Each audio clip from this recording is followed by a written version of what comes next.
Oya, Kiswahili bado nawaambieni ni kigumu, tena kigumu noma. Oya, bwana, pembeni yangu bwana kulikuwa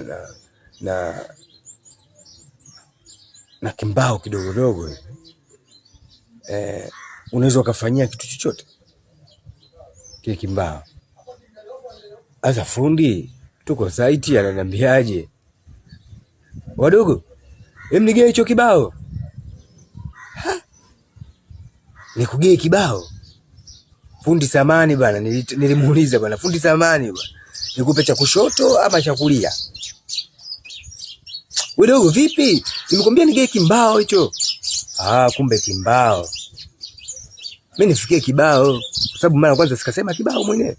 Turekebisheni bwana. Ukitaka kusema kimbao, sema kimbao. Ukisema kibao, mimi nitakupa vibao. Haya bwana. Turekebike.